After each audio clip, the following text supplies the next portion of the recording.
Assalamualaikum warahmatullahi wabarakatuh. Apa kabar anak-anakku yang solih dan solihah? Semoga dalam keadaan sehat dan tetap semangat ya. Berjumpa lagi dengan Bunda Surya. Pada video ini Bunda akan mengajak anak-anak belajar tentang bab baru, yaitu bab yang kedua dengan judul teks cerita fantasi.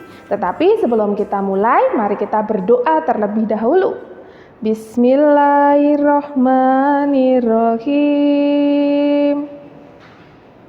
Baik, pembelajaran pada hari ini berdasarkan kompetensi dasar 3.3, yaitu mengidentifikasi unsur-unsur teks narasi atau cerita imajinasi yang dibaca dan didengar. Tujuan pembelajarannya adalah mengidentifikasi unsur-unsur teks narasi atau cerita imajinasi yang dibaca dan didengar. Nah, akan tetapi teks cerita narasi pada pembelajaran kali ini spesifik pada teks cerita fantasi. Apa itu teks cerita fantasi? Nanti akan Bunda jelaskan. Selanjutnya, mari kita simak materi yang Bunda sampaikan ini ya. Bab 2, teks cerita fantasi, atau kalau dalam buku BSE itu judulnya memahami dan mencipta cerita fantasi. Jadi nanti setelah memahami, kita diharapkan mampu mencipta juga, menulis cerita fantasi. Nah, sekarang pengertiannya dulu. Cerita fantasi itu termasuk cerita narasi ya, cerita narasi. Narasi ini merupakan cerita fiksi berisi perkembangan kejadian atau peristiwa. Cerita fiksi itu maksudnya cerita yang khayalan, fiktif. Fiktif itu khayalan ya, jadi bukan berdasarkan kisah nyata. Kemudian di dalam cerita fantasi juga seperti atau sama dengan cerita-cerita yang lain, di dalamnya ada alur, kemudian tema, ada tokoh, perwatakan, dan tentu saja di dalamnya juga ada amanat. Karena dalam pelajaran bahasa Indonesia, ketika kita belajar sastra atau belajar tentang kutipan cerita, pasti yang kita ambil adalah amanatnya atau pesan moralnya dari cerita-cerita tersebut. Kemudian, ciri umum cerita fantasi. Bunda akan menjelaskan tentang ciri umum cerita fantasi. Ini nanti akan menandai sebenarnya bedanya apa cerita fantasi dengan cerita-cerita yang lain. Bukankah kita tahu ada yang namanya cerpen ya, cerita pendek, kemudian ada cerbung, cerita bersambung. Nah, sama nggak sih? Oke, sekarang kita mulai yang pertama. Satu ya, ciri umum cerita fantasi. Pertama ada keajaiban, keanehan, atau kemisteriusan. Nah, misterius. Dalam cerita fantasi itu ada sesuatu hal yang misterius, ada yang ajaib, ada yang aneh. Maksudnya, cerita mengungkapkan hal-hal supranatural atau kemisteriusan dan keajaiban yang tidak ditemui di dunia nyata. Jadi di dunia nyata itu nggak bisa ya. Itu adalah ciri yang pertama. Misalnya apa? Cerita fantasi, Bunda akan memberikan contoh Harry Potter. Mungkin ada yang sudah pernah membaca bukunya atau menonton filmnya. Di dalamnya menceritakan tentang dunia sihir, ya, dunia sihir. Dan itu di dunia nyata susah, tidak ada. Maksudnya kita tidak semudah itu ya, ada sampai dunia sihir seperti di Harry Potter, sekolah sihir. Di dunia nyata sepertinya tidak ada. Kemudian film kartun Doraemon. Film kartun Doraemon itu idenya adalah cerita fantasi. Di dunia nyata tidak ada ya yang namanya pintu kemana saja.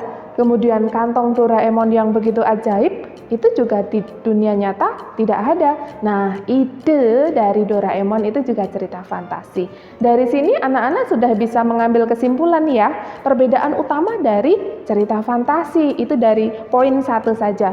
Jadi sesuatu hal yang aneh, yang tidak masuk akal, ajaib, misterius atau gaib gitu. Kalau ya dibedakan dengan cerpen misalnya, karena kalau cerpen itu kehidupan sehari-hari. Kalau cerita fantasi ini tidak. Misalnya kita nonton serial TV, kemudian ada kuda yang bisa terbang, kuda ada sayapnya bisa terbang. Nah, itu juga cerita fantasi. Aladin termasuk di dalamnya ya. Oke, berikutnya contoh, bukan contoh nih sebelum ke contoh. Ciri umum yang kedua ya. Ciri umum yang kedua, ide ceritanya terbuka. Yang dimaksud ide cerita terbuka adalah ide cerita itu terbuka terhadap daya khayal penulis. Bebas, tidak ada batasan-batasan. Jadi apapun bisa diceritakan sesuai daya khayal penulis.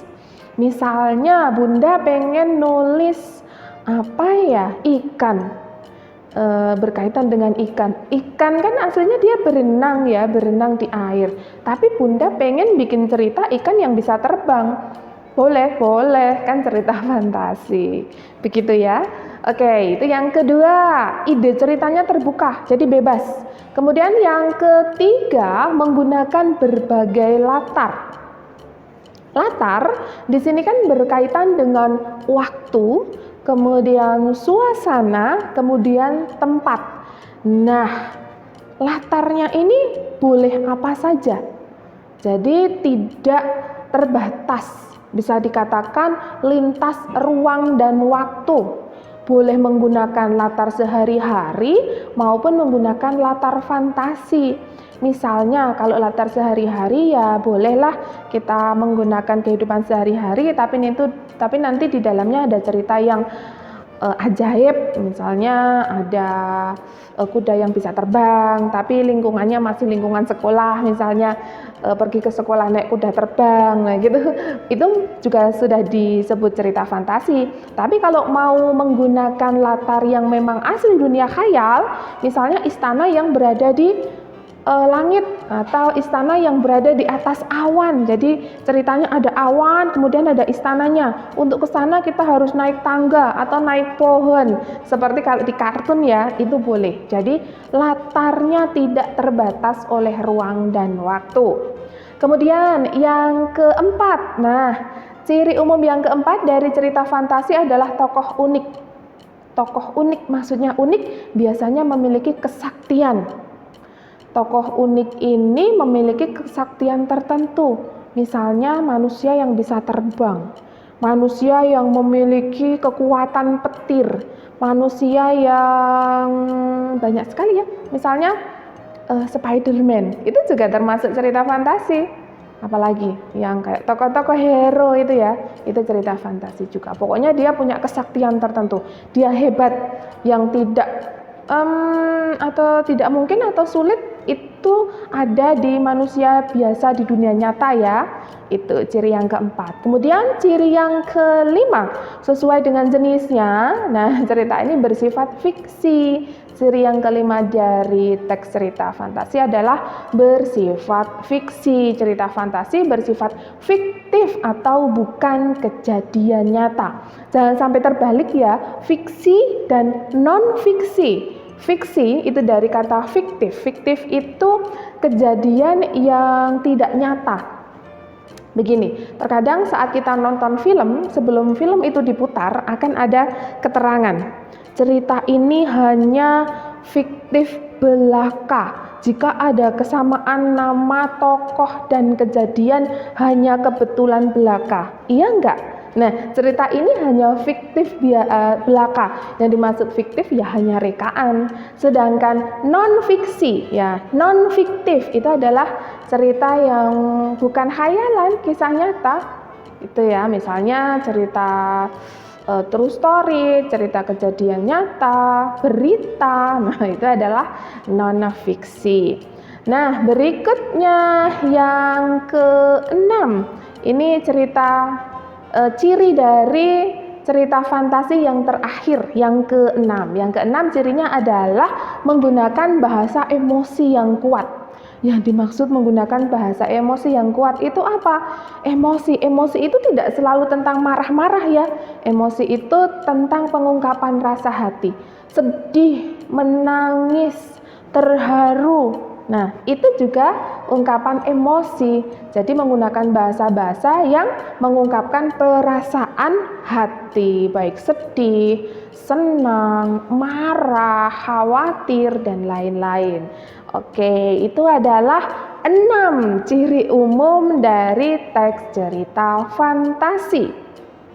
Berikutnya, Bunda akan menjelaskan tentang jenis-jenis cerita fantasi yang secara umum terdiri dari 2. Nanti kita bahas bersama ya. Jenis cerita fantasi yang pertama itu adalah cerita fantasi total dan irisan. Jadi yang pertama dibagi 2. Cerita fantasi total keseluruhannya fantasi dan cerita fantasi irisan. Irisan itu potongan ya, sepotong saja. Iris, mengiris kue, mengiris apa gitu. Maksudnya bagaimana? Jadi kalau fantasi total sesuai dengan kata atau maknanya total ya, itu adalah semua yang terdapat dalam cerita tidak terjadi dalam dunia nyata. Benar-benar khayalan semua, tidak ada di dunia nyata. Misalnya cerita yang terjadi di istana kayangan atau istana langit, hal-hal yang terjadi di dunia nyata tuh nggak mungkin, tuh nggak bisa ya. Itu total, semuanya khayalan. Kemudian yang kedua, fantasi irisan. Fantasi irisan ini masih menggunakan nama-nama dalam kehidupan nyata. Jadi masih ada nama tempat, misalnya cerita hero ada Spider-Man, itu kan memang fantasi. Kemudian dia juga ini ya, unik, tokohnya unik, punya kesaktian, tapi masih menggunakan latar dunia nyata. Ada nama-nama tempat yang itu ada aslinya, begitu ya. Begitu juga dengan apa, misalnya cerita kalau yang di Doraemon semuanya nyata nggak ya? Itu ada nama-nama tempat yang di sana ada ya, berarti irisan. Ya, untuk ide Doraemonnya, kesaktian Doraemonnya itu adalah khayalan, tapi untuk latarnya, wilayahnya, negaranya, oh ada kota ini, itu ada ya, berarti bisa dikatakan termasuk irisan. Jadi kalau ada masih nama tempat yang aslinya ada, berarti itu irisan. Tapi kalau semua nama tempat, semua peristiwa itu tidak ada di dunia nyata, itu namanya total. Itu yang pertama jenisnya, fantasi total dan fantasi irisan. Kemudian yang kedua, teks cerita fantasi sezaman dan lintas waktu. Jadi kaitannya dengan sezaman, satu zaman, dan lintas waktu. Maksudnya bagaimana nih? Nah, yang sezaman itu latar yang digunakan itu satu masa. Misalnya kalau masa lalu ya masa lalu terus dalam cerita itu. Kalau masa kini ya masa kini terus. Sekarang misalnya waktunya satu zaman. Sedangkan untuk lintas waktu itu menggunakan 2 latar yang berbeda, menggunakan 2 latar waktu yang berbeda.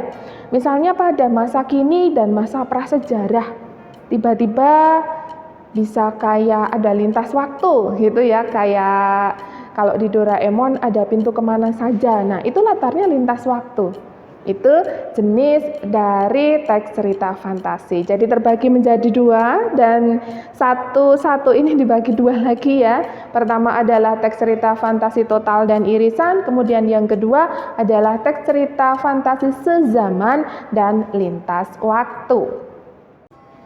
Anak-anakku yang solih dan solihah, mudah bukan pembelajaran kita hari ini? Tadi Bunda sudah menyampaikan tentang teks cerita fantasi, pengertian, unsur-unsurnya, dan jenis-jenisnya.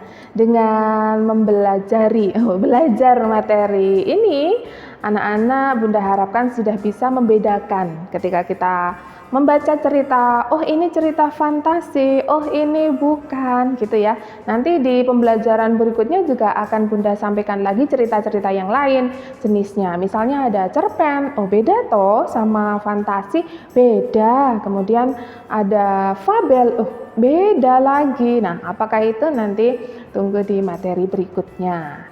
Nah, sebelumnya Bunda mengingatkan kembali bahwa anak-anak wajib membuat ringkasan materi dari materi video ini ya, dari materi yang sudah Bunda sampaikan. Seperti di pembelajaran sebelumnya, nanti Bunda akan memeriksa catatan anak-anak ya, dikumpulkan pada saat ulangan. Nanti bisa difoto kemudian di-upload. Baik, sebelum Bunda akhiri, mari kita membaca hamdalah bersama-sama. Alhamdulillahirabbil alamin. Baik, sekian dari Bunda. Mohon maaf jika ada kata yang salah atau kurang berkenan. Kita bertemu lagi di lain kesempatan di video berikutnya. Tetap semangat dan terus semangat karena di teladan semua anak itu hebat. Wassalamualaikum warahmatullahi wabarakatuh.